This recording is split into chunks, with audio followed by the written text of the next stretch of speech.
So going forward, this is how we will do it. We'll get the kinks out, but we're gonna have closed on Teams and then the regular recorded meetings on Zoom. So at 8:21, I would like to call the meeting back to order. I would like to let the record reflect that Director Nguyen has joined us. We are now waiting for Chair Wang to reconnect. And it's 8:21. I'm emailing, texting, release the pigeons.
Can you call him? Actually call him? Okay. Okay, let's do that.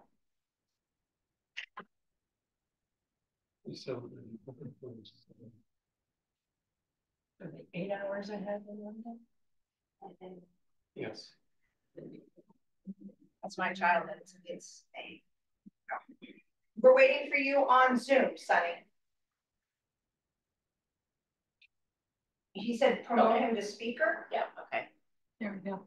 Okay, thank you, Sonny.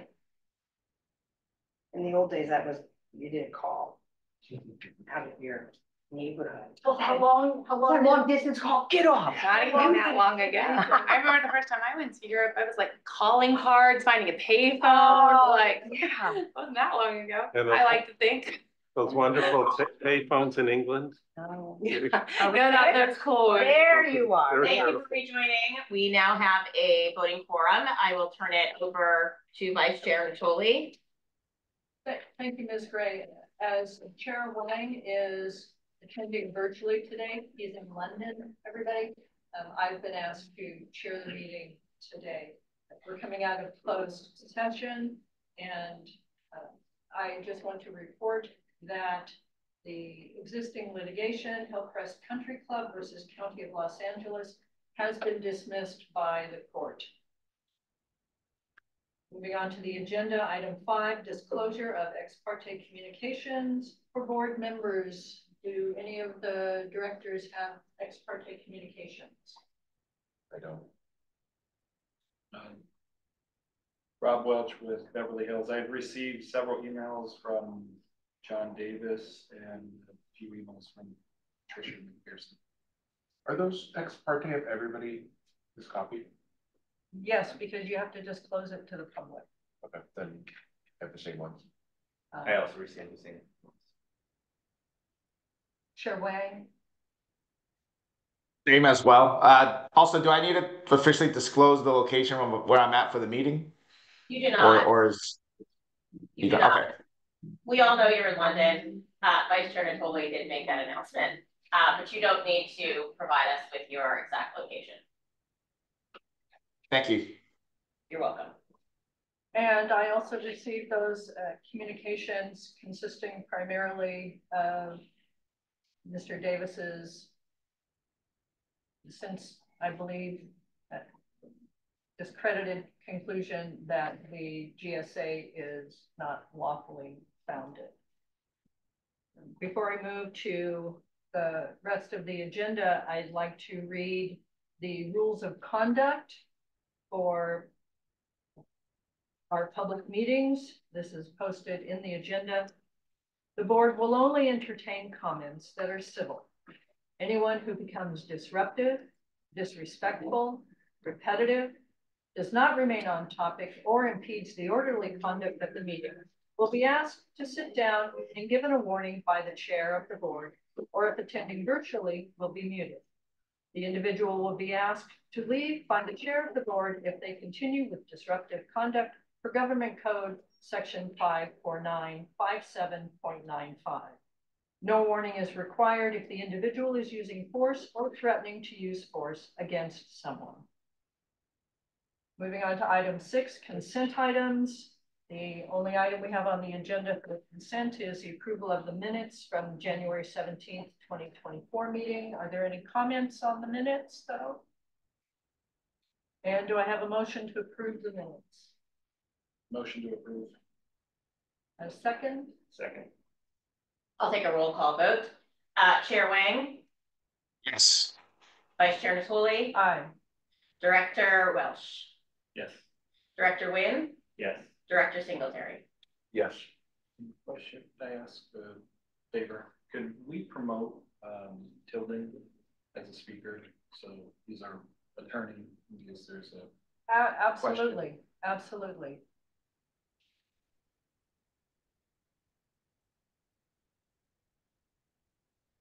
All right, thank you, Ms. Gray. You're welcome. Made it so.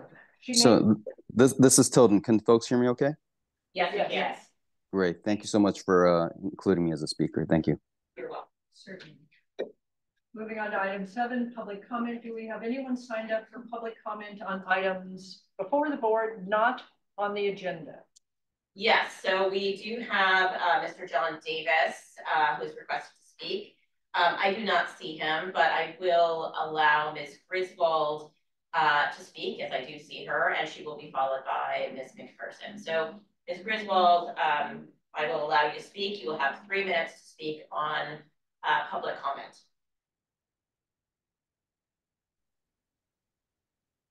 Good morning, GSA. Dr. Margot Griswold, restoration ecologist.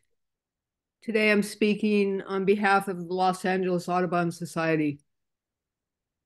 I wanted to just clarify, because the last meeting I attended, there was a lot of discussion on what the CDFW plan for Ballona, their decertified final EIR. It's not on pause. It's simply a decertified final EIR, and a new legally appropriate EIR has to be implemented, completed, and go through public review. So I just wanted to make sure you understood that, because it seemed like no one understood that. And now, we have the Santa Monica Subbasin Groundwater Sustainability Plan, which points out various data gaps. So I just wanted to make sure that in answering the questions and taking up the corrective actions recommended by the Department of Water Resources for the GSP, that you not rely on any idea of the CDFW's plans for Ballona. There is no timeline for a new EIR according to CDFW. Additionally, an EIS is required for the original CDFW plan, and we don't know what the new plan is going to be, but if they're going to recommend moving levees, there needs to be an EIS by the Army Corps of Engineers. And according to the Army Corps of Engineers, there is no timeline for an EIS. So let's just not rely on anything to do, which I think DUDEC did in preparing the GSP. So moving forward, let's look at the data gaps, look at getting some real data on the groundwater dependent ecosystem of the Ballona wetlands, the surface to groundwater connections, and the discrepancies in descriptions of the bellflower aquitard, as well as the Ballona aquifer and connections to the Silverado aquifer. Thank you, Dr. Griswold. You're welcome. Our next speaker is Ms. Patricia McPherson.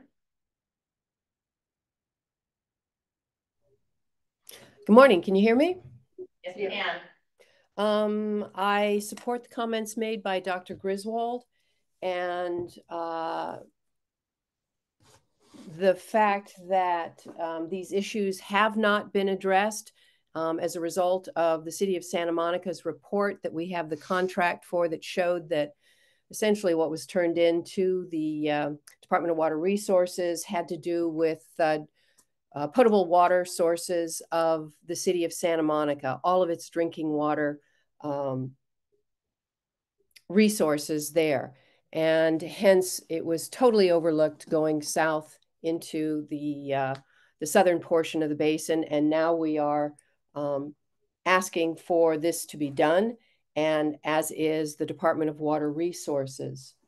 And we would like that you would alert the City of Santa Monica, who has been learning of this, the city council members, that you are turning your attention to this issue rather than, as I believe Dudek said at the last one, that DWR must have simply misunderstood. Well, there is no misunderstanding. It's clear on the face of what they've determined, and this work needs to be done. And with regard to dependence upon the CDFW FEIR, it is thoroughly decertified. The fact, it was shocking, the fact that none of you were able to determine whether it was actually decertified and what decertification of a CEQA document means. Well, I also sent you the California Coastal Commission's affirmation that they were not giving out grants based on the documentation within a decertified EIR. We had to go to court for that too. I'd rather not go to court with you with regard to utilizing a dead FEIR and the information contained within it. It is decertified. You need to have a new EIR with all of the new information that we've been garnering, unfortunately, without your assistance. And we would like that assistance to finally happen. Thank you. Thank you, Ms. McPherson. Our next speaker is John Davis.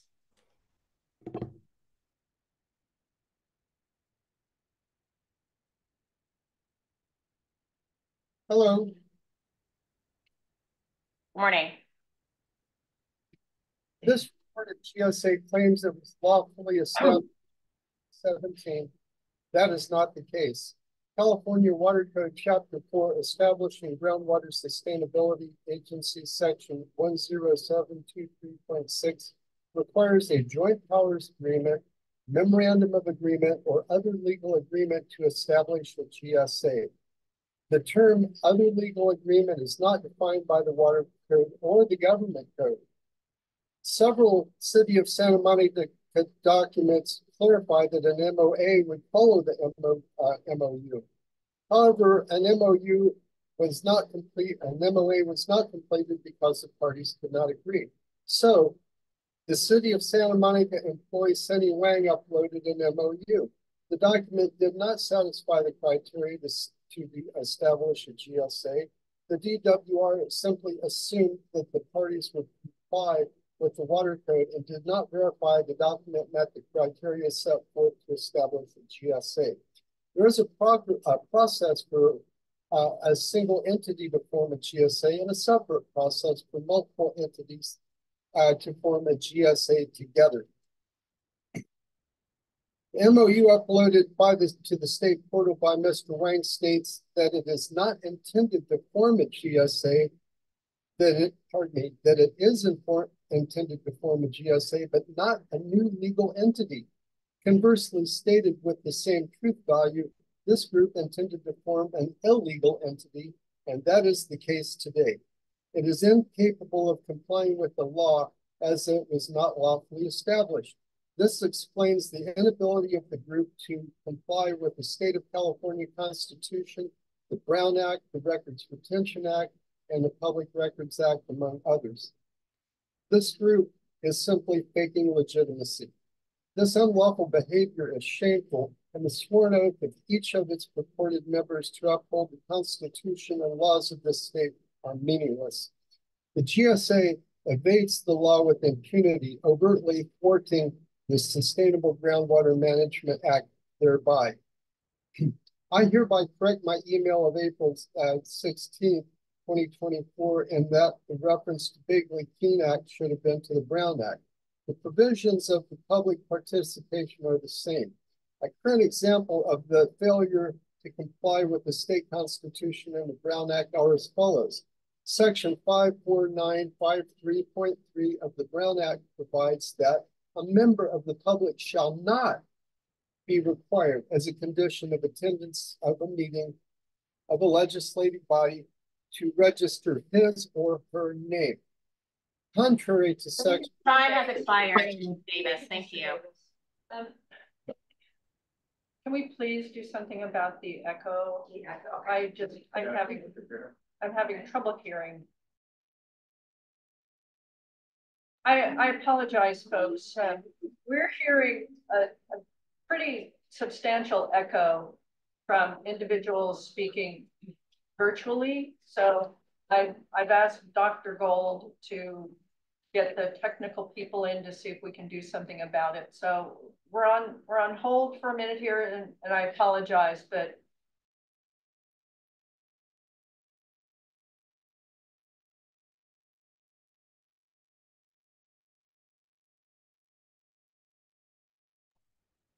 Thank you, Vice Chair Tully. Would we like to take a break at this time? It's 8:38. I propose that we reconvene at 8:48. I agree, Ms. Gray. Thank you very much. So we'll take a short 10-minute break and hopefully get all of this technical issue taken care of. Thank you, everybody. Thank you.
Hi, can everybody hear me or no? Can I just get a thumbs up if you can hear me? I can hear you. Maris, could you say you can hear us? I can hear you. You can hear me. Can you Okay, hear me? Tilden, Say can that. you speak? Please, just say something, just if we can hear. Can you hear me? Maris is on too. Can you hear me? Yeah, because my audio is on. Right, so this is what happened. This is the thing, I have to have my. So it was, You guys need to say something or? Yeah, that doesn't work. Can you hear me? we can't. Perfect.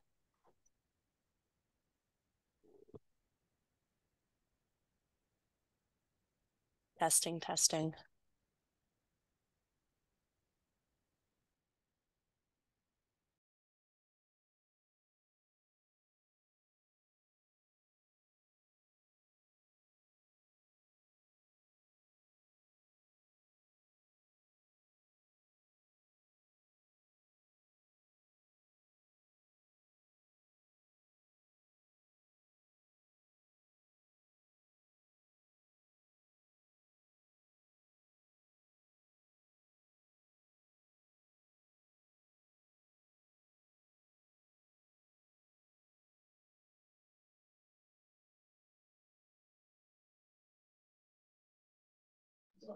Can you hear me now? Which we did.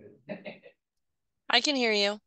But don't Keep change talking. anything. Yeah. Keep talking. Okay, testing, testing. 1, 2, 3. Testing, testing. 1, 2, 3. Testing, testing, testing. 1, 2, 3. Testing, testing. 1, 2, 3. Testing, testing, testing. Okay, you're good, Meredith. Okay, thank you. Sorry. No, you're good. Perfect. Thank you. Of course. Tyler. Okay, she was on. Okay. All right, thank you, John. Thank you.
Have to talk like this. I don't know, can you hear us online?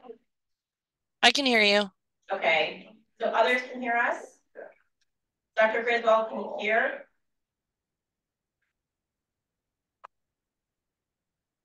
I think I have to allow Dr. Griswold to speak. No, well, but she can type into the chat.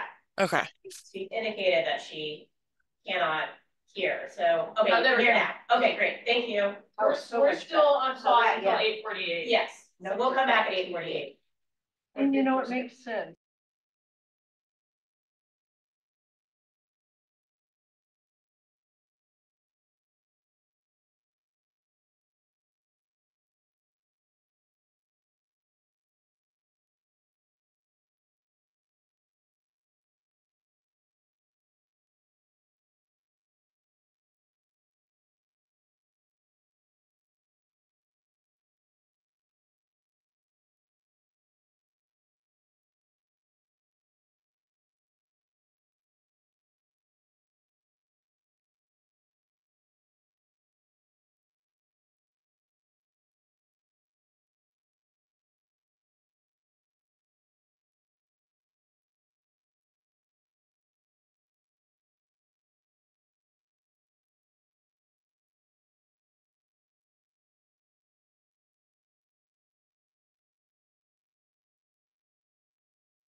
Okay, we are going to reconvene the meeting. It is 8:48.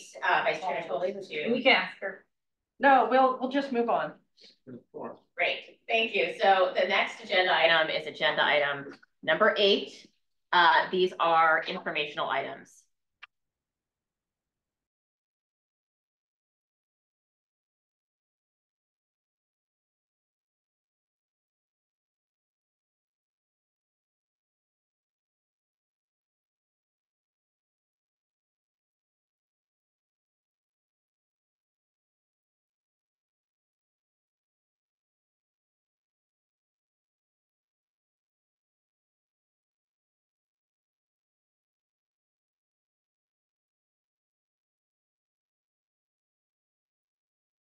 Oh, Can they not hear us on Zoom? No, you were muted. Okay, can you hear us now?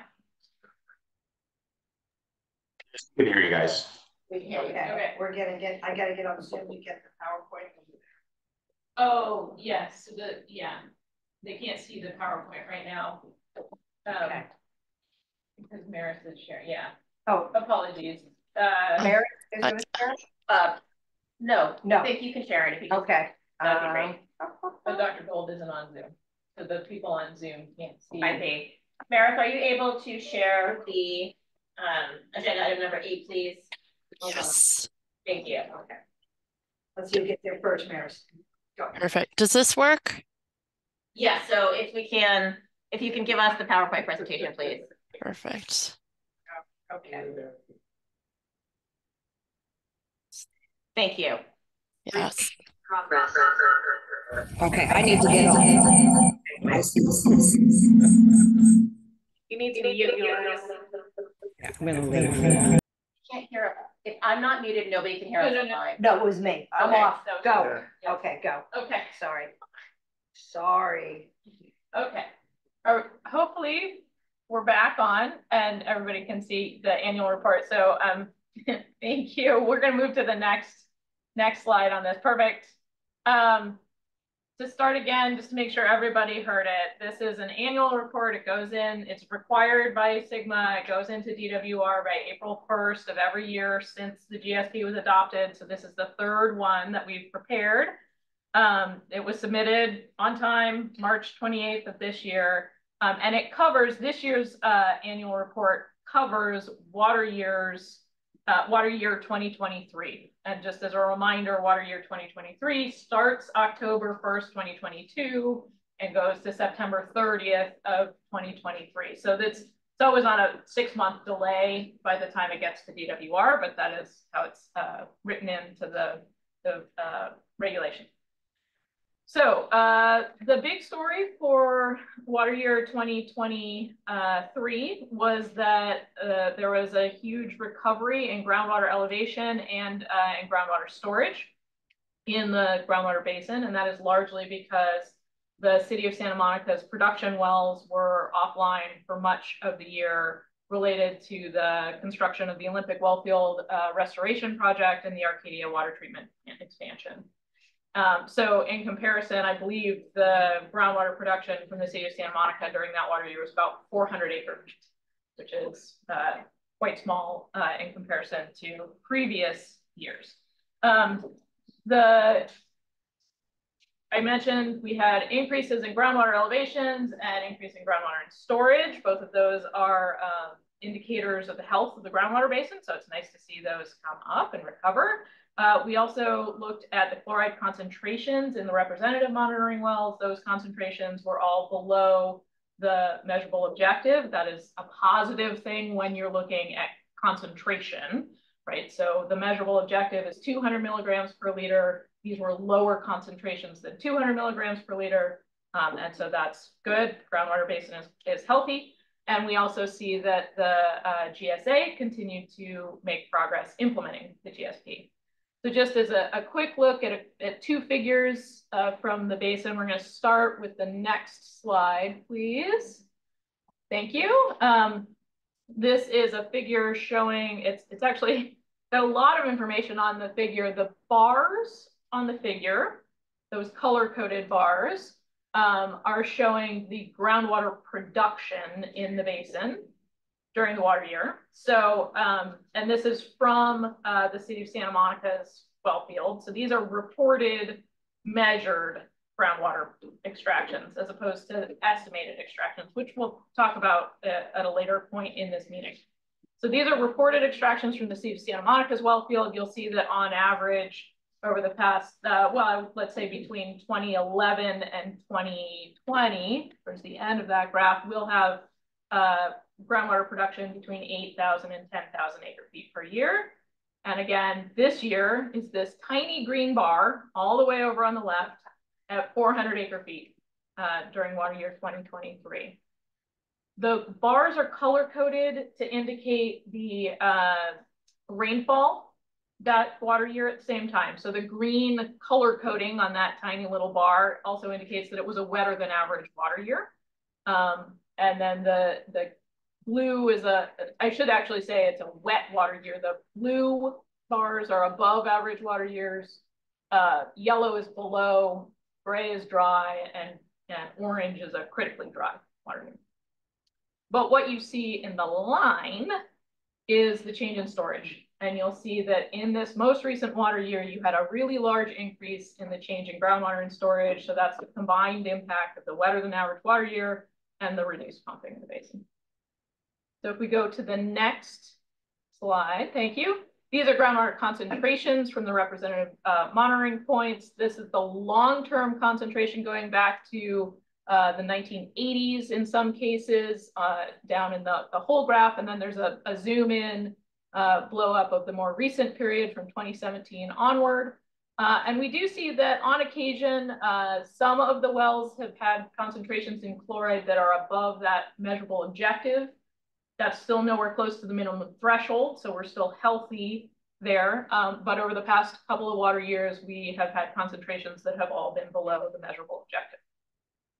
And if we go to the next slide, GSP implementation progress. Again, we saw the results of those reduced pumping, and the reduced pumping is because we had the Olympic Wellfield restoration and the Arcadia water treatment plant expansion projects going on. Those are designed specifically to help clean up impacted groundwater in the basin and provide a sustainable source, improve the efficiency to continue to provide sustainable drinking water, clean drinking water to the city. We also saw some grant wins for the basin with the U.S. Bureau of Reclamation Water Smart Drought Response Program grant for drought resiliency. An exciting grant win from the Sustainable Groundwater Management Grant Programs, SIGMA Implementation Round 2. That's a mouthful, but that was a highly competitive process. And the basin received substantial funding to help, again, with sustainability injection of and support of the groundwater resources in the basin. So that was very exciting. This body went through an extensive discussion on coming up with some understanding of what would happen when there are applications for new or replacement wells in the basin and how to begin verifying production from those wells, metering those wells, interacting with private well owners who are requesting that new or replacement well and getting that information into the GSP evaluation and update process. And last but certainly not least, there's been ongoing coordination with the Los Angeles Regional Water Quality Control Board on a cleanup and abatement order for the former Douglas Aircraft Company site, again, to address existing groundwater contamination and help restore the groundwater resources of the basin. So that was the report, the bulk of the report that was sent to the Department of Water Resources. So far, we have basically gotten indication from DWR that they've received these reports and that everything is should continue to be implemented as the GSA is doing so far. So that's the report on the annual report. Thank you, Dr. Weinberger. Do any directors have any questions or comments on the annual report?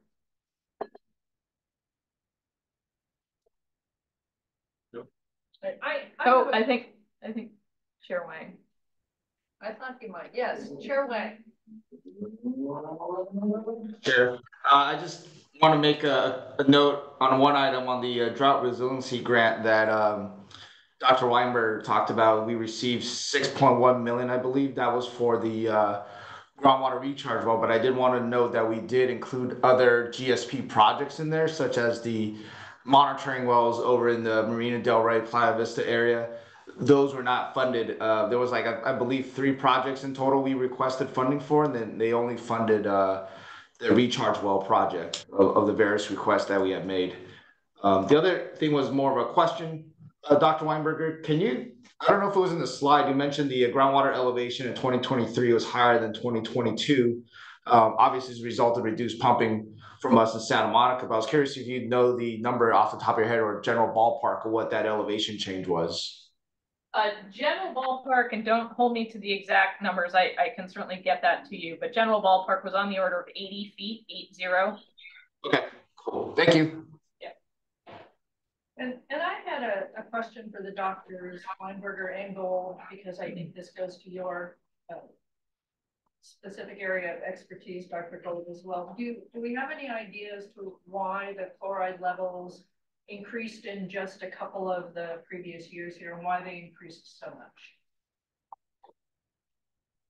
I will, yeah, I will tell you, I have not looked into that enough to give you an educated answer on that, but I can certainly review that.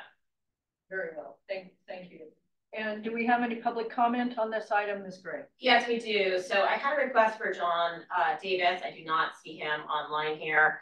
I do believe Patricia McPherson would like to speak, so I will allow her to speak. And then she has 3 minutes. Hi, you can hear me? It's Patricia again, McPherson. We can hear you. Grassroots Coalition, thank you. I think this report highlights the fact that this is all about Santa Monica's municipal production wells for the city of Santa Monica, and leaves out all of the production wells that are in the southern portion of the Santa Monica Basin. Hence, the city of Santa Monica's, when Dudek discusses the basin, it is not a complete basin picture that is being provided. It is only the municipal pumping wells that are part of city of Santa Monica. We have no discussion of the dewatering of the lower portion of the basin. The reference to the water board's cleanup and abatement order is only for the Howard Hughes contamination, which we are in process of garnering information. And Mr. Wang, I believe what you said was you did apply for a grant to look at that. If that is true, I would appreciate that. Meanwhile, we are working with the water board and other departments and agencies on trying to figure out what's going on with the removal of groundwater there from a groundwater dependent ecosystem basis. But certainly the cleanup and abatement order does not deal at all, except for a blanket NPDES permit to which there has been little to no oversight by the water board, because they've relied on the Department of Sanitation for that. And that is for all the methane mitigation systems that they have to dewater the site 1 foot below the gas mitigation systems so that they don't fail. And the water table at Playa Vista is supposed to be at or near surface. So therefore, there's a great deal of water that's being removed. And again, I remind you, the water board did on an NPDES permit agree, just simply as an ask from grassroots, that it was not a good practice to throw away clean water into the sanitary sewer system. They agreed and disallowed that NPDES permit to Playa Vista. So we're moving forward on this, even though we haven't had any assistance from this group yet. Thank you. Thank you, Ms. McPherson. Our next speaker is Dr. Margot Griswold.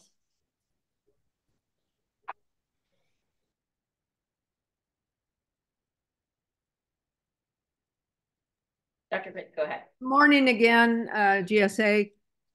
I just had one question. Since the application for the grant didn't fund the monitoring wells in the Bayona Marina del Rey area. How are we going to move forward with that, filling the gap, the data gap there on saltwater intrusion? That's my question. Thank you, Dr. Griswold.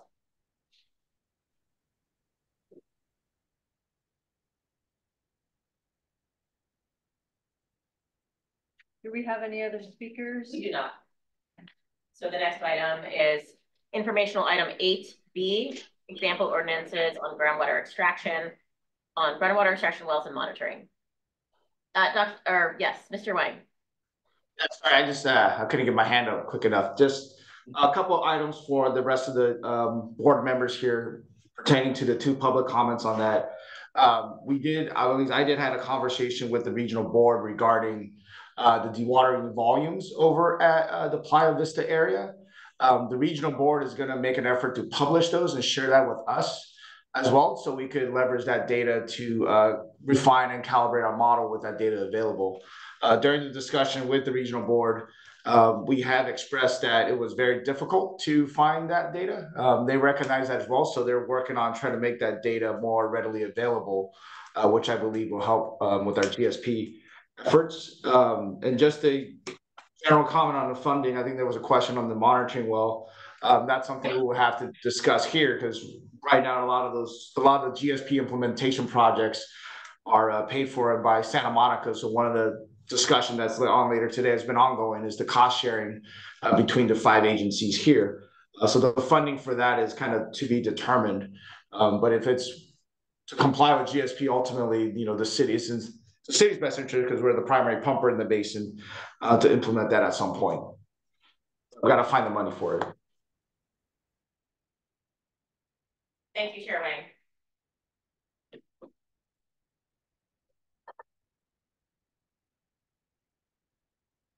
All right, thank you. Let's move on to item 8B, please. Good morning again. In the record, Jill Weinberger from DUDAC. And if we could move on to the first slide of this, just to give a little bit of background here on why we are discussing this. It follows nicely on the conversation about the annual report. We are looking at example ordinances on groundwater extraction wells and monitoring, in part because, as we have mentioned in the GSP and as mentioned by DWR, we identified a data gap in getting production well data from pumpers other than the city of Santa Monica. And so we have the city of Santa Monica monitors their wells, they report that production, that's included in the GSP, included in the annual reports, but with the exception of some of the work that was done this year to get new wells online and get those wells reporting to the GSA and that data included in the GSP, we do not have production records from private wells in this basin. And so just as a background and for discussion for the board and thought from the board, I wanted to provide a little bit of information on what's been done in other basins to look at how to get well meters installed and start to get the data that we need and fill the data gap that's identified in the GSP. So first, SGMA does give the GSA the authority to determine the volume of groundwater produced within the groundwater basin. That's the water code section referenced there. As I mentioned, current groundwater extraction volumes from the city of Santa Monica production wells are reported, but we don't have reported production volumes from private wells, either historical data or newly installed wells, right?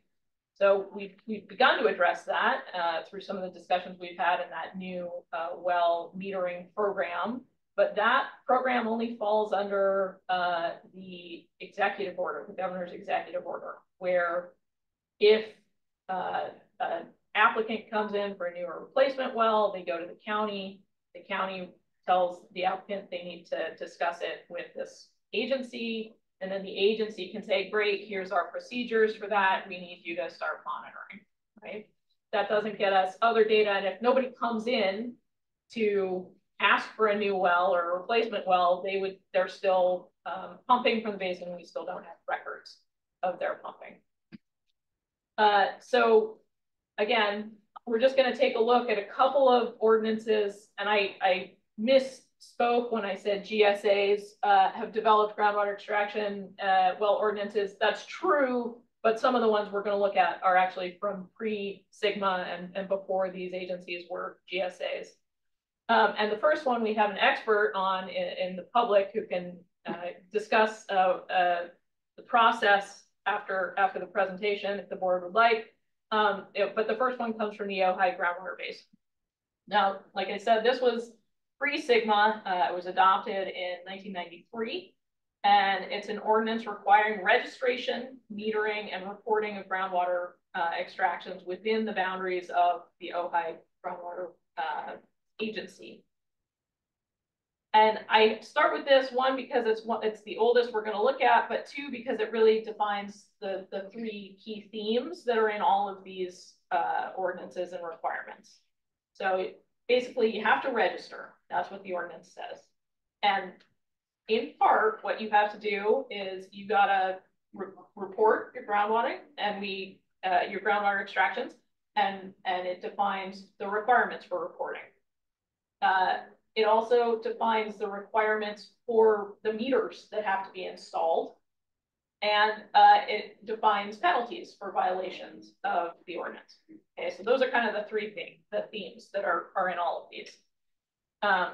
The next one, and I promise I won't bore you with thousands of these. I just have two more. If we can advance the slide, sorry, please. Next slide on yes, we're actually now, yeah. So I apologize. That's okay. Yeah. This is the slide that I just discussed. With so next slide, please. So thank you.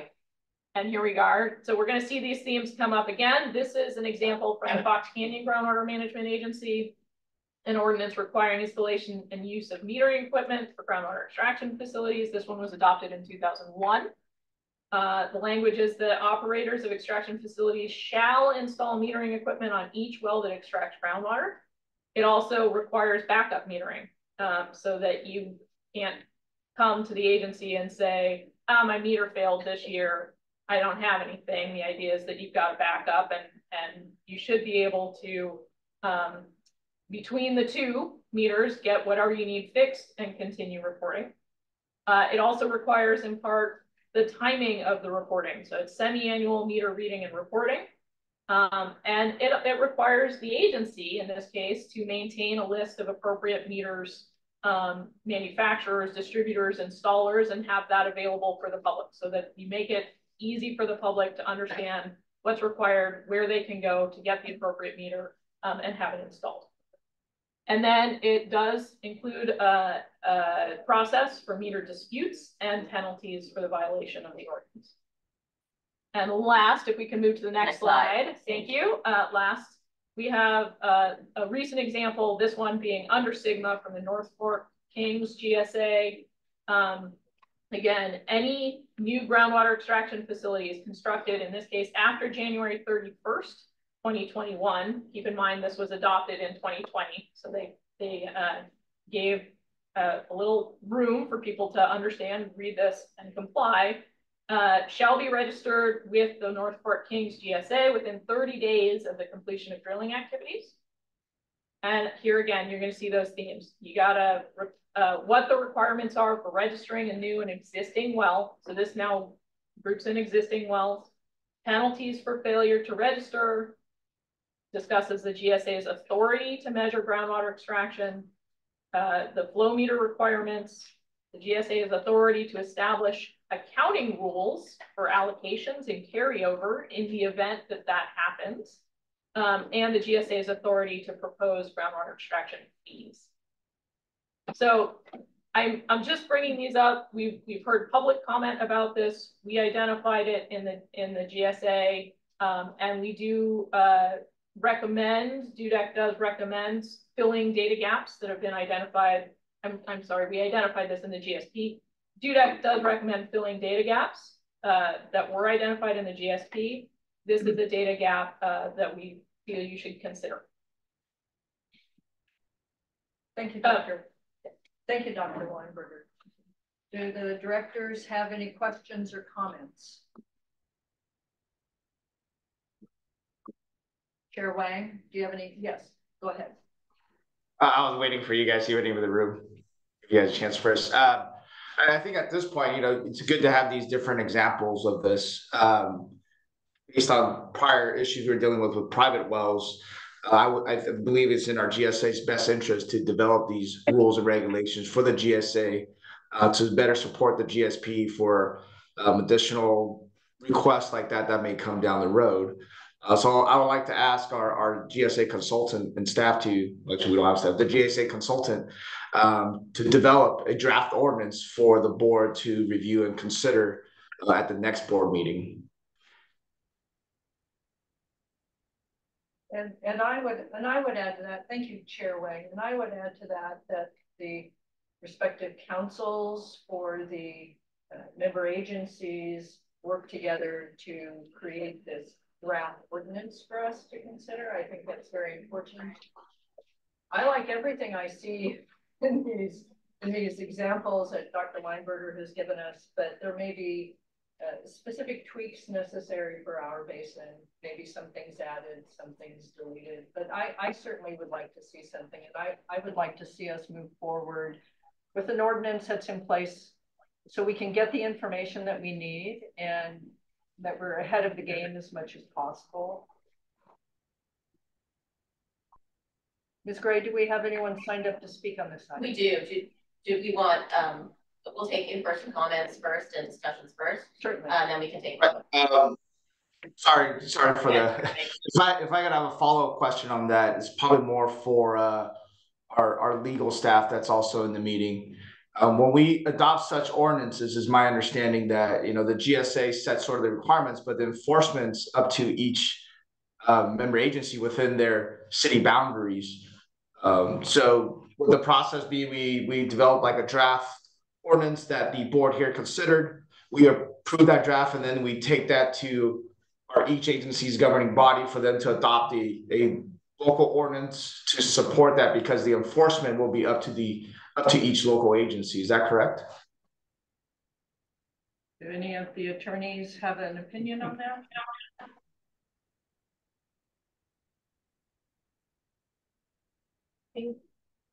Regardless of how you do it, the ordinance itself would have to get back, at least for DWP, would need to go back to its board for direction on how to vote on that. And that, just for the record, Melanie Torrey, if you could just say your name. Yeah, Melanie Torrey, and counsel for DWP. Okay, thanks. So Melanie, is that we would draft it here and then we take it to your board or our city council for that. But do we also need something the GSA first before we could take it, or a draft form of that, then we could take it to our respective governing bodies, right? It depends how each of your governing bodies operate, I suppose. May I speak? Yes, go ahead. Yes, I think the idea that's being proposed is that a model ordinance be considered by the GSA board with direction to its members to adopt that model ordinance. As Melanie said, whether the cities actually follow through on that, but the point is that would be the direction of the GSA within their purview to, focus on a model ordinance and then give direction to adopt. For the record, your name, please. For the record, this is Susan Cola, counsel on behalf of the city of Santa Monica. Thank you very much. Which is all another reason why we need to have our smart people work together on the draft ordinance and let us know what each member agencies need to do. So I'm hearing that there's direction being given. Is that accurate? Yes, what I'm hearing is that the board would like the consultant and the councils and legal counsels for each of the agencies to move forward with preparing a model ordinance that we can discuss perhaps at the next meeting. Great, thank you.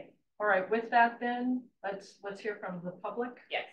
So we do have a request from Patricia McPherson. Hold on, wait a minute. Oh, I'm so sorry. Yes. Thank you first. And then also state your name for the record, please. Yes, I'm going to Connor Everts, local citizen of Santa Monica for the last 22 years. Before that, I was elected the Ojai representative of the Casitas Municipal Water District. By kind of default, because no one else wanted it, I became chair of a Basin Groundwater Management Agency. Everyone else took a step backwards because it was kind of like gun control in a rural agricultural area, even though Ojai is known as kind of this little community, pushing through agricultural, which Ojai still is a kind of remnant population of oranges and grapefruits and avocados, kind of an anomaly in Southern California. We found not a resistance. So we actually brought in facilitators and went through the process, allowed for monitoring as well. There was a fear that someone was going to steal their water. I had to tell them, Metropolitan Water District, we don't have enough water to steal. But it did allow us over time to do a full plan. It's a tiny, almost like a bathtub. Ojai, too much word means the nest. So with mountains surrounded by mountains, it was kind of like a tip bathtub at the aquifer, and it would overflow out. So we were actually had gone from drought to flood during this time. But we were able to do it. The resistance was people broke the windows in my house and my car. And but once we did it, everyone was very happy to know actually the groundwater levels, and they could use their sophisticated weather stations and understand what we still have left. The other one I'd like to mention quickly is Carla Bard, who's my mentor. She was chair of the State Water Research Control Board and the LA Regional Board. She's the one that pushed the Fox Canyon listing saltwater intrusions pollution into their. So those are two. They've now become GSAs. I would say we were by legislation. We might have been stronger in the first. If there's any way I can help, hopefully I can do that. Thank you. Oh, and I now sit on the Mound Basin Groundwater Sustainability Agency in Ventura, the bottom of the Santa Clara. Thank you. As an appointed environmentalist. Thank you very much. Thank you. Thank you. Any questions? So, okay. So Ms. McPherson, I'm going to allow you to speak, and you'll have 3 minutes. Hi, you can hear me? Yes? Yes. Patricia McPherson, Grassroots Coalition again. Hi, Connor. Good to hear your input on this, and we'd like to talk with you about this. I'd like to, and Chair Wang, thank you very much for bringing up the interface issues that you just raised with the Water Board. We too are working very closely with the Water Board on these issues now. Monitoring systems in general can be tricky, and we are trying to figure out what monitoring systems work and which do not work. I'd like to make a correction also with regard to this GSP. We did provide information showing that there was harm to the Ballona wetlands due to the illegal drains that Playa Vista and CDFW had allowed to perform for some 20 years. We won in litigation on that, but the Coastal Commission I've provided to you has very much discussed that they couldn't see a worse violation of the Coastal Act than draining a wetland. So, and we have from CDFW, Betty Courtney, even citing that there was harm to the freshwater systems of Ballona due to Playa Vista not allowing enough fresh water into the system. So these are all things that are adjacent, that we are trying to have the water table and the watershed actually simply reestablished rather than throwing away all of this water. So very happy to hear this model from Ojai, and we will inculcate that into our discussions then, if we can get that from you, with the Water Board and the other agencies that we are personally dealing with to try and make all this happen and have the agencies actually working together. So I'm pleased to hear Dudek also say that they are interested now in private wells and what is being pumped and diverted and thrown away. So we're moving in a better direction here, I think. Thank you. Thank you. Dr. Griswold?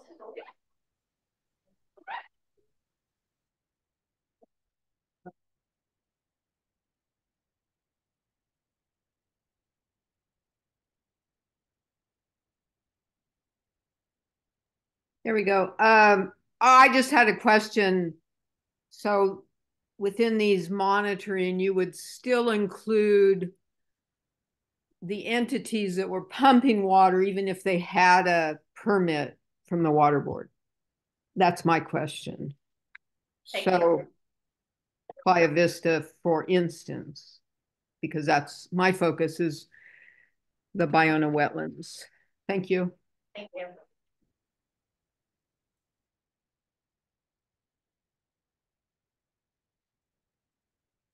Any further discussion on this item? I just want to follow up with Dr. Griswold's question with Dr. Weinberger.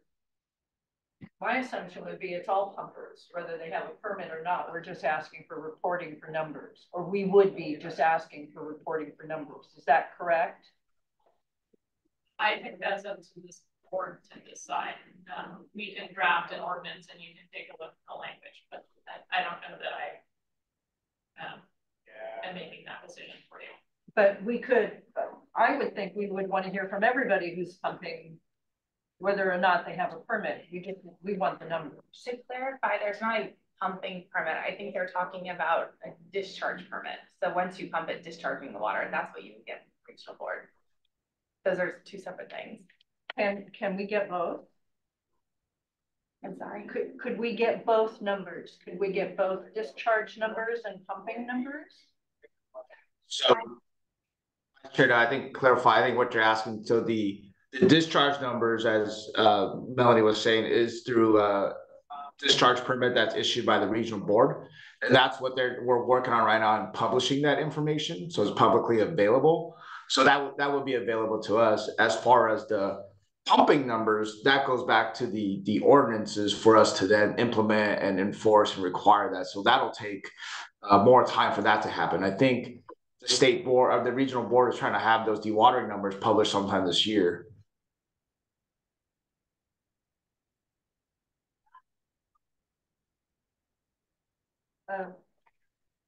But so you're saying we wouldn't need to ask for dewatering and discharging numbers because the regional board is going to give us those numbers at some point. Is that correct? That's correct. I see you nodding. Yes, sir. Thank you.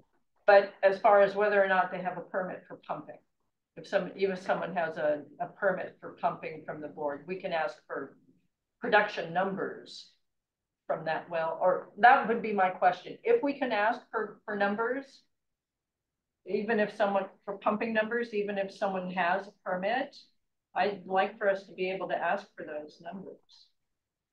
If we can. There isn't a pumping permit per se. So I think that's the disconnect. There is you need to get a permit from the county to drill a well. Right. And then the basin's unadjudicated. So there's no entity, as it stands, that you would have to get a permit from to use that well, other than the procedures that you recently put in place. And then the dewatering permit is the ability not to pump necessarily, but once you pump, to discharge the water. Which may not be the same. It's on the discharge of that water where they monitor, not necessarily tied to the pump itself. And the discharge would be where you're discharging, if it's to a sanitary sewer, if it's to a stream or creek, if it's to groundwater or something like that. If you were using the water, you don't need a discharge permit. And that the issue that Sunny has is it's not readily available. It should be on a database where you could go in. Here's the dewatering system. Here's where it's discharged. So Sunny's trying to work with them to make it, much more transparent. It should be easier for us to grab all those records. Right.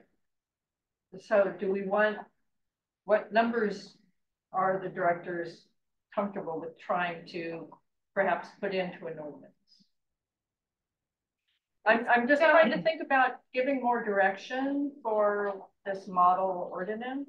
I think that should probably be agendized separately to have a discussion, have a brainstorming of what you want this ordinance to look like, because I don't know that this was necessarily, I know it's in the presentation, but it wasn't agendized that you were gonna discuss an ordinance for groundwater management today. But I don't know if you want to get too far into that.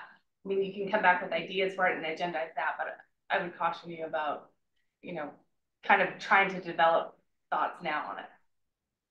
Yeah, I think my thought or approach on this vice chair would be to give our GSA consultant direction to develop that model ordinance so they could present it at the next meeting, where then we could have a more in-depth discussion on that, having a framework at least or something drafted to discuss or add or take out or change and stuff like that. So that was sort of what I was requesting. All right, and I think we've given that. Yeah, I think you've given the direction, and the conversation here today informs what Jill, Dr. Weinberger, and others can do, and then that you can have not an informational item, but an action item. Okay, very good. I believe that's sufficient for now. And unless there's anything else, we'll move on to item 9A. Thank you. So yes, item 9A is approved cost sharing plan between GSA members. This has been continued from January 17th board meeting. Okay. I would hope we could vote today.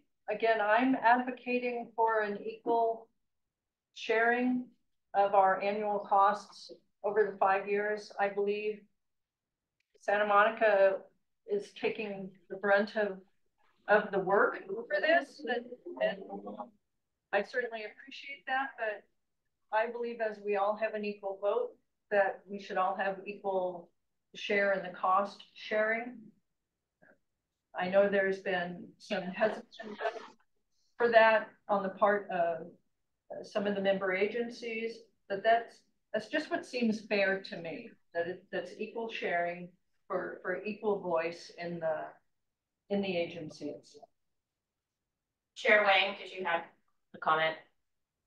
Yeah, I just wanted to bring up, I think from our last conversation, what Santa Monica is proposing is along the lines of that. Maybe make is to evenly split the administrative costs and then the GSP implementation costs to then push that towards the agencies that and entities that's pumping from the basin, because those who are pumping and using the basin are the one that's going to impact the basin. So that would be primarily Santa Monica and some of the private wells that we have in our basin. So that was my proposal last time, representing Santa Monica, is to split the admin costs equally, and then the implementation costs be put on the pumpers, and we'll have to develop how that's done down the road as well.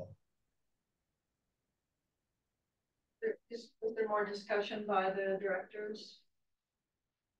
So Rob Welch, Beverly Hills, I did receive continued support by our management of the 2% cost share. You mean 2% because of land area? Based off of the land area. And I don't know if any of the other directors received direction from their respective boards or management. Director Welch, when I remember you had that direction previously, but did you have another conversation with your leadership regarding what I was proposing in terms of splitting the admin, and then the implementation costs would be put on the pumpers? Because I believe the direction you were given was to it's the 2% of all costs, right? Not admin cost. Correct. I discussed it with our city leadership. But I'd like to hear if anybody else has had further discussion with their leadership. Yeah, this is Sean Secretary, Culver City.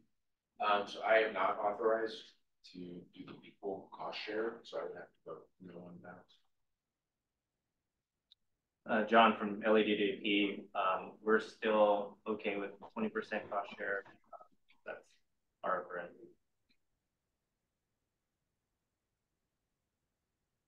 So it sounds like we're still at an impasse. I would like to make a proposal, and then I feel like we need to settle this and we need to get Santa Monica something. So even though it's not my preferred direction, I would be willing to vote for the cost share based on land area simply to get this through and to start making some contributions to the agency for the admin costs.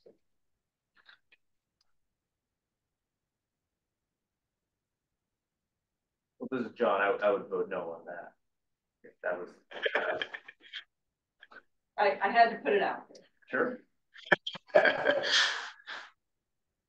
I don't see where we would arrive at on this cost or something. I guess this is probably more also a question for legal that's with us in the meeting as well from the different agencies. Is it worth a conversation with at least either the board chair or the vice chair to have with the leaderships at Beverly Hills Culver City to understand why, and then the preference of the three other agencies to split, 50-50, and then is that of value to you guys, or is that kind of just like this is our direction, we're not going to change our mind?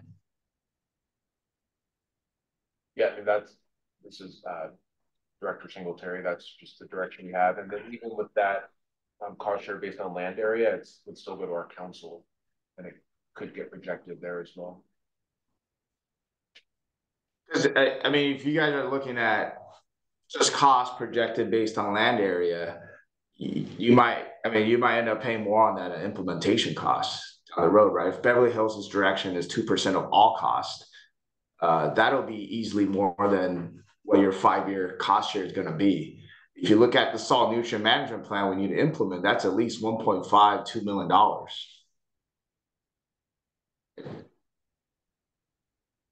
That'll be more than the 2% cost that you're looking at right now. Down the road, we got monitoring well. That deep monitoring well in the marina area is at least $2 million, if not more now. Our $2 million number was from 5 years ago.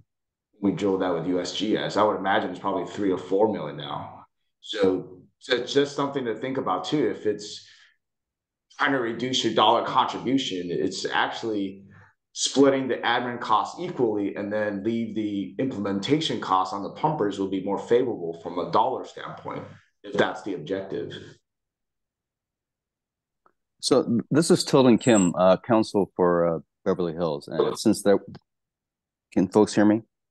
Yes. Yes. Yeah. So since there was a request for some input from legal on the issue of whether there should be some discussion between the electeds on this issue. The electeds obviously are free to do what they want to do, but I can say that the direction that we've got from the city council is pretty firm on the 2% on the admin, and just for clarification, I that's the only direction that I recall getting, and so Director Welch, correct me if I'm wrong.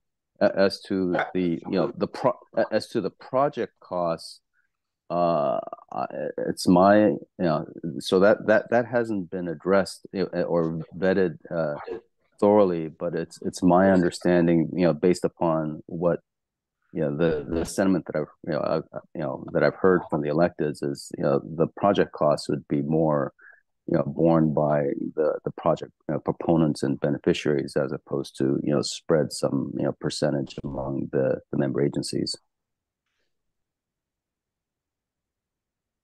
That's where I have some confusion on that. I guess either Director Welch or told them to clarify. I believe from the last meeting it was 2% of all costs that was clarified. That was put in the meeting minutes as well. So that's sort of what our understanding is, right? Is that correct? Correct. So that includes implementation. That was our original direction across the board. We are seeking clarification, and we will continue to seek that clarification. But 2% for administrative costs is definitely, as Tilden explained, has been their direction from the beginning. But we can go back again and receive that clarification on implementation costs, but the 2% is most likely still gonna be there. But we can explain that LA, County and Santa Monica are leaning towards a equal cost share, and that Culver City is still at also the land area. I was just going to say, I would be willing. I think Chair Wang's earlier proposal was that perhaps the chair and the vice chair, Chair Wang and Vice Chair, speak with the powers that be in Beverly Hills and in Culver City. If nothing else, maybe that would give us peace of mind that when they tell us, if they tell us no, that they really mean no, and that they've heard from the entities and the agencies that are advocating actually for the cost sharing, the equal cost sharing, that perhaps could be the final. So perhaps Chair Wang and I and LADWP, perhaps the three of us could meet with. I don't know if we need to meet with the city councils or if we meet with their city managers, but perhaps we could set up a meeting where we discuss it with them directly. I think that my representation with our legal counsel, it can convey that message. And as Tilden indicated, if there is a appetite for your elected officials to reach out, that's their prerogative to our elected officials. This is John with EVP. I also wanted to clarify that the 20% was for the administrative cost share. No intention at this time to split 20% of the implementation as well. John, what was the last bit that you said? I missed it. We weren't committing to 20% cost share of the implementation. That's why I keep putting on the table, right? I think I don't know what the conversation were like with your electeds and your leadership, whether it was just based on administration costs and not even tackling implementation costs. I'm the opinion that you need to tackle both now, right? We need to comply and we need to implement projects that's in our GSP. So they need to be in the same conversation. So that's why, from my standpoint, we all have equal votes. The administration cost should be of equal distribution amongst the agencies here. But the implementation, which is actually the much higher cost number, right? That should be on the pumper. We're more than willing to take that on, right? To do that. But it's kind of like we're taking on and paying everything else, and the other agency just get to be a part of the party and vote and not contribute. I don't think that's fair either.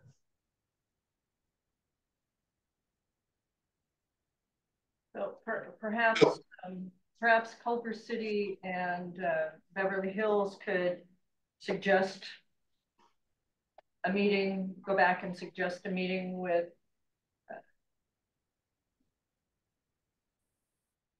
Chair Wang and myself and Director Nguyen, and then see where it goes. So that's a quorum issue. Yeah, I guess that was the legal issue.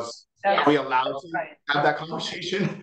Yeah, that's a Brown Act issue. Yes, it is a Brown Act issue. This is John with DVP again. Sorry. So since it was already put out there, splitting it up by land, can we put it out there again? Can we split up the administrative cost by pumping volume? Is that something that would be entertained by board members? Yes. The county, no, we don't pump.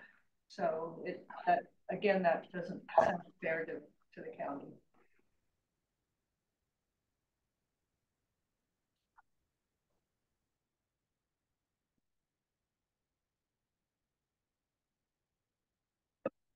So shall we impasse to the next meeting? We could.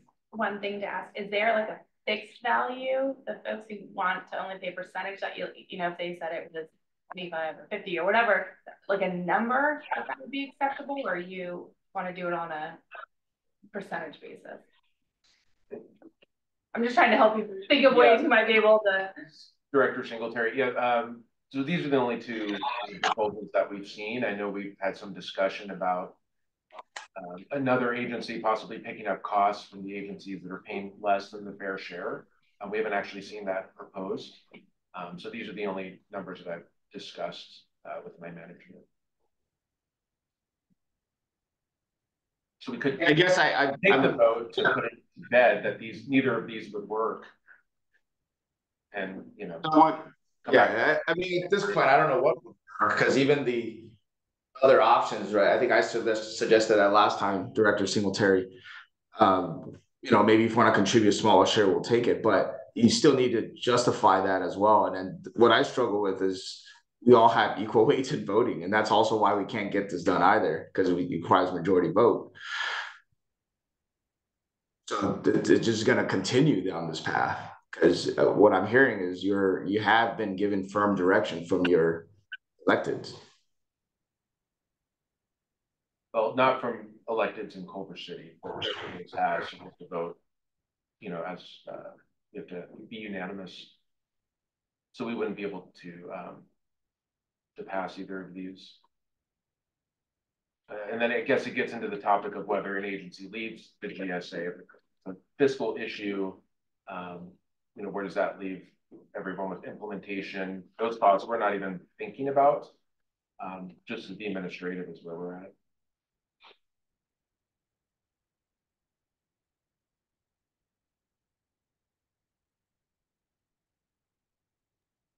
Well, perhaps we could come back at the next meeting with some proposals for fixed amounts. That's the only other alternative that I've heard that might be amenable, that maybe Culver City and Beverly Hills could take back to their powers that be, although Beverly Hills, I don't know how you get much smaller than the 2%, $3,504 a year is 1/10 of the equal cost sharing on an annual basis. So, but perhaps they consider 10,000 or 15,000 or 20,000. I don't know if everybody's paying the same amount, just so we can get something into the system. Do you think that's possible? I'll commit to going back again with our discussion and what other agencies are thinking they would be willing to participate or how they would like to participate. So and this is an action item. Can we take a vote on perhaps adding as an alternative set amounts, either $5, $10, $15, $20,000 a year? It sounds like those would probably be the least amounts that might be considered by Beverly Hills and Culver City. So does there need to be a vote on, you know, the equal cost share, take a roll call, and then the cost share based on land area in the basin, and then so that we finally put them to bed, or do you want to just continue the conversation? I would prefer to continue the conversation. Okay, so we can continue this to the next agenda item.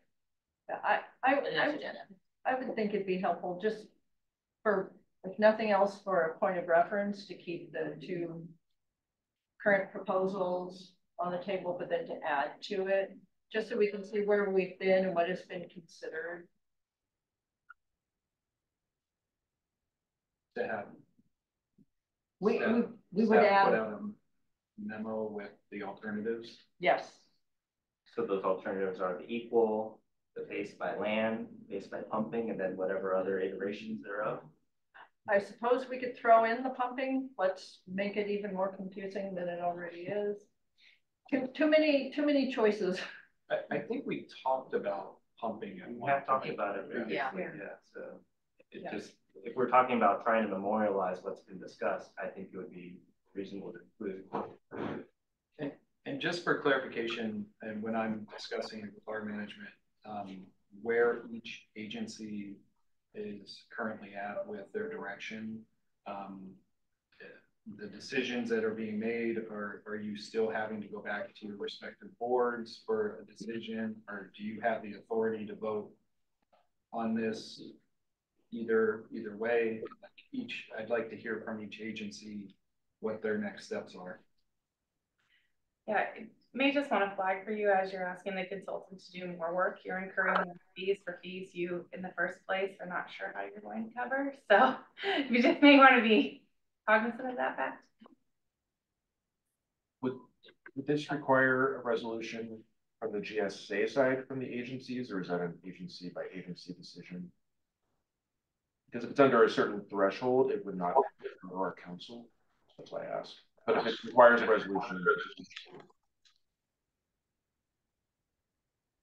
I think, wouldn't that depend on? If it's, excuse me, if it's, I think there's two separate issues. One is the GSA resolution, and this is Susan Cola, just speaking on behalf of the city of Santa Monica. But for Santa Monica, for example, the GSA resolution is separate from the city's internal process for authorizing expenditures. So I think it's two separate things for you to think about, and each city probably has their own thresholds of getting below council approval on their individual expenditures for the GSA. Yeah, and Melanie Torrey for DWP would need a cost sharing agreement between the GSA parties, which would have to be approved by the GSA board and then by the DWP board.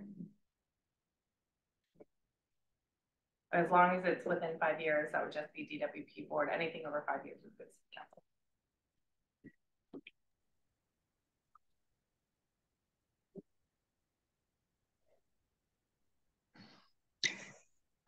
Given that this is Susan Cole again, speaking on behalf of the city of Santa Monica, given that a cost sharing requirement is going to be requested from the city of LA, it may be beneficial, given sort of the impasse that the board members are at, to give direction to the attorneys to see if they can work something out in the form of an agreement, and then each attorney would work with their respective principals to come up with numbers that can be negotiated so that we can at least present something at the next meeting.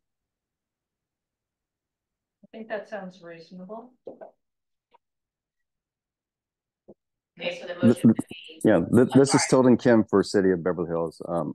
I second that course of action that Ms. Cola just suggested. So, Sunny, did you hear that? Could you repeat that again?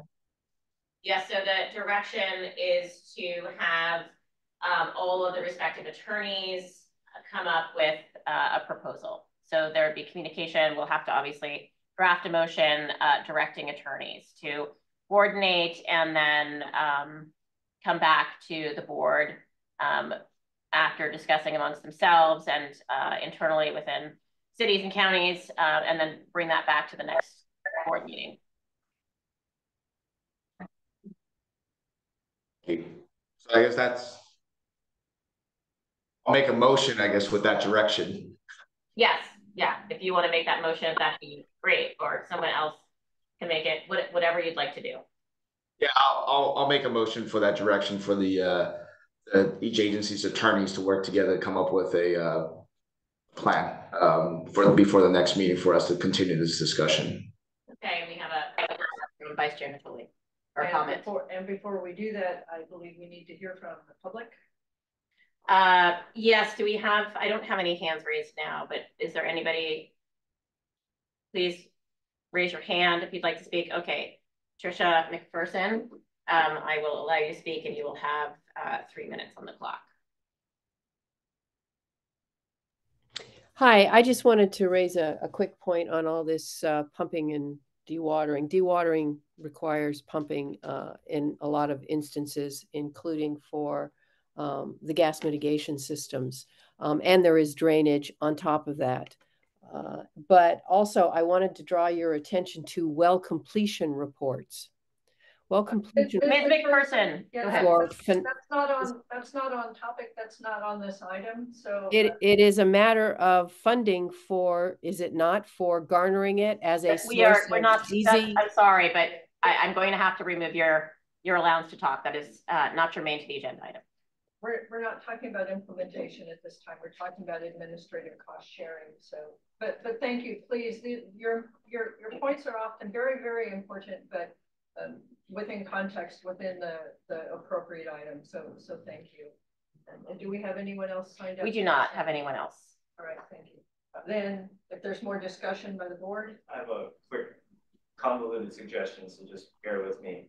It seems like a lot of the challenges is because there's this combination of participation, equitable participation, land ownership or land area, and then pumping and cost share therein. So what if we have 5 members as this, so that's, let's say 100% divided by 5, and say 20% of that is on land, and then the 80% is on pumping. That way, if other member agencies down the line do expand their groundwater activities in the basin, they'll pay a proportionate share of the administrative costs. So in that case, it would be 20% of, so the 20% of the total cost is by land. So DWP will pay 65% of that 20%, and then so on and so forth. And then the remaining 80% will be covered by pumping. That way it's kind of a mix of the two. Just because, if we just go strictly with one or the other, it seems like we're not really going to get anywhere. So we could try, just something to throw out there to see if that is another possibility. that sounds very interesting. I'd like to see numbers. I'd like to see the numbers. Yeah, probably best to put like numbers and scenarios together with that, right? Like guess and also implementation on top of the administrative cost based on what Director Wynn is suggesting. That still goes back to, I think, let's have our attorneys hash it out. Maybe that's a plan that gets thrown in there and presented to us next time. For the attorneys who are on, is that a reasonable request? Yes, yes. Thank you, Ms. Cola. Victoria? To clarify, the attorneys can do the legal language, but what ultimately is decided upon is not a legal decision. So we can, try to help you make proposals, but we can't decide on how it's going to be done. So. Right, we're just asking for your help with memorializing that, putting it in print. But I'm saying you're only telling us half of what you want memorialized. So the most important term, we don't know. So it's hard to draft something you're not giving direction on. So. Well, I don't want to give you too much direction because it's not agendized for us to give you specific direction. So. Well, it's an action item. You can give direction at this point and put that in your motion. So maybe Director Wynn can give some more. This is Susan Cole again, speaking on behalf of the City of Santa Monica. And I think that the original direction for the attorneys to go back, work through their respective principles, and then come back with something is probably the most productive. Attorneys? Because obviously the cities will have their own perspectives and that can be worked through their attorneys. I would ask if there's general agreement on attorneys on that, since they would be the ones working.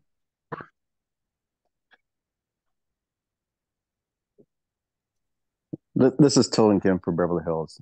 I'm in general consensus.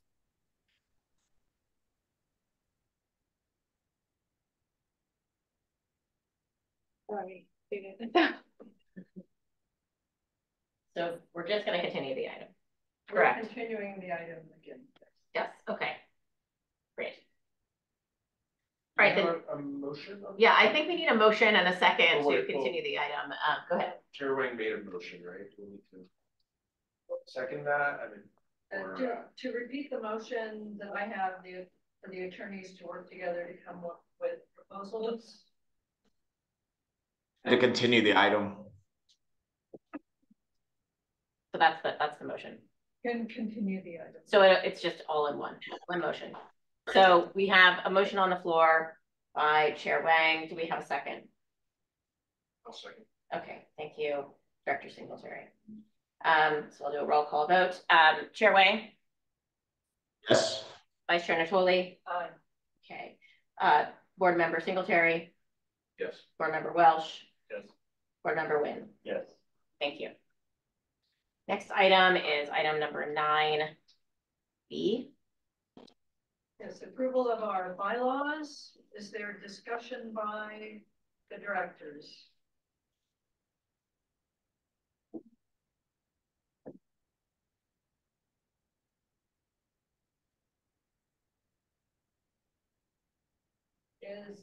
Is everyone comfortable with taking a rotation as chair to run the meetings? I'm comfortable with that. So, Yes, Director Welch. so we discussed and like to add a provision allowing a party to decline when it becomes the rotational duty, and then add some language, maybe some appointing somebody subject to the nomination of meeting members.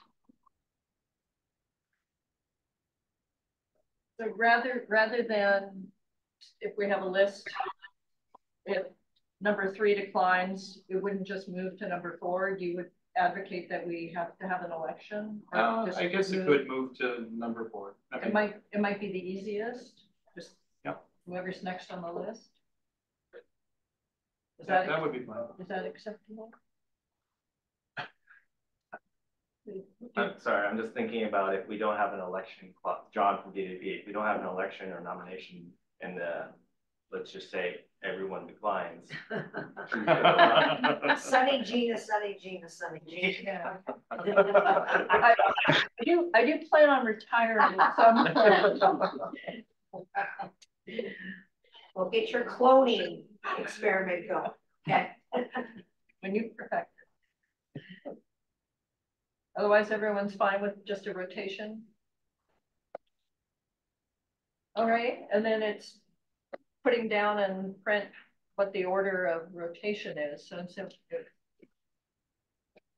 Article 6, Section 1 states representative from the city of Santa Monica currently serves in County of Los Angeles, serves as vice chair starting in 2024. Vice chair automatically becomes a chairperson, which hasn't happened because we haven't voted to approve the bylaws yet. So number 1, and then the vice chair shall be replaced each year according to the following rotation. So number 1 would have to be Culver City or Beverly Hills or City of Los Angeles in whatever order that goes in. We could go alphabetically. We could go by land area. Oh, she's by pumping. Golly, she's good. Maybe. Oh, We already did that. That's the first one. Nobody wants to pay and nobody wants to serve. Well, I mean, you could also do it by election every year. The problem I have with election is that it just comes down to a popularity contest, and then or the same people get are assigned those roles each year. And if we have equal say, there should be equal responsibility. And really, all you're doing is running the meeting. That's all you do. I mean, Chair Wang does so much more. I know. All you do is run the meeting. Mechanic calculations we have. Just Alphabetical order, land area. Yeah. I would. Order. Beverly Hills on the list. And so you'd need number 3. I just wanted to do that. So Beverly Hills is taking spot number 3. Where does, who's next? And we're going to add the language about the option to decline. Absolutely. I think we Culver City will be number one, that's fine. Emily, thank you. Culver City has taken spot number 1, which means by default, City of Los Angeles gets spot number 2. And then that would return back to number 4 goes to City of Santa Monica. And number 5, county. With adding the provision about declining chair. What about declining? Does that mean declining chair and vice chair? Because you don't want to run the meeting ever? Right. Okay, all right. Yeah. I mean, that's just gonna be I know. the agency's running it down the road, but so be it. With those changes, are there any other suggested changes to the draft bylaws? Oops.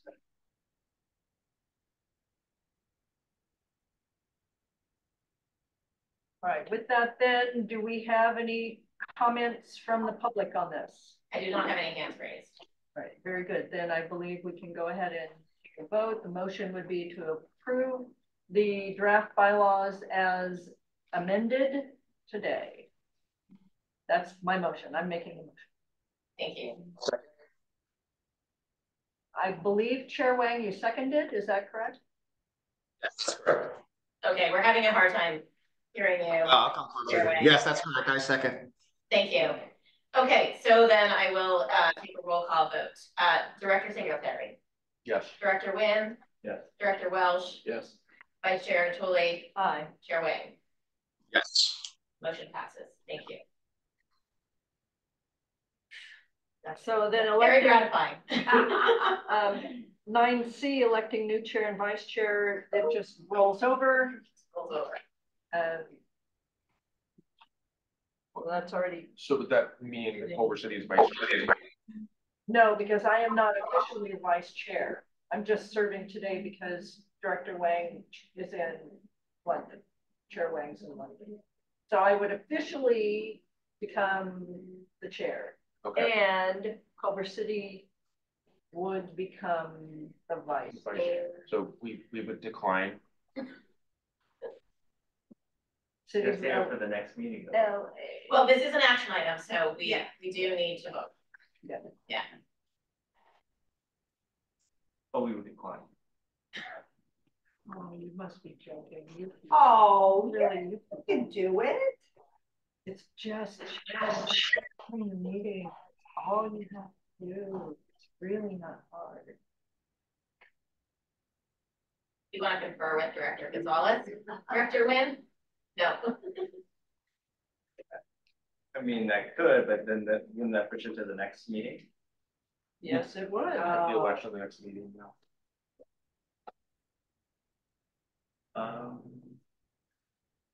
Yeah, that'd be fine. We can confer and come back and vote on this again next time. So you want to continue this item? Yeah.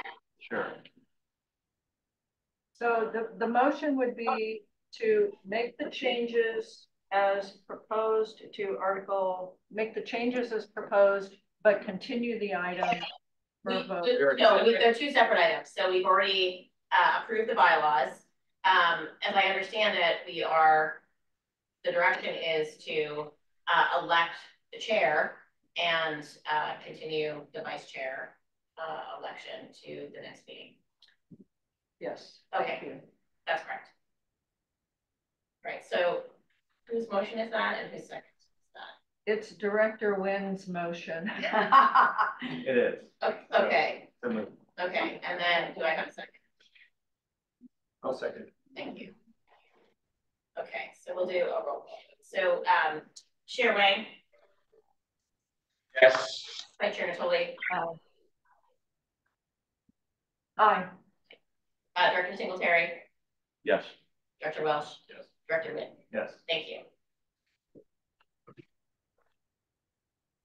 And item 10, are there any items that the directors would like to have specifically on our next agenda? All right, hearing none, Oh, then. Chair I was trying to be polite and raise my hand. I'll just jump in. Just to agendize. Go ahead. So just to agendize the any items for next meeting, right? Is that correct? I would like to agendize a discussion and presentation by our GSA consultant, looking at the GSP and what information from the EIR for the Basin Creek wetlands was used in our GSP, just to kind of refresh and review that with us.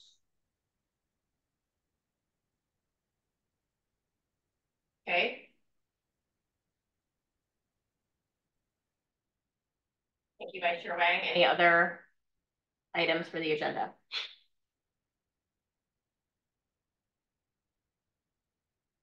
All right, hearing none.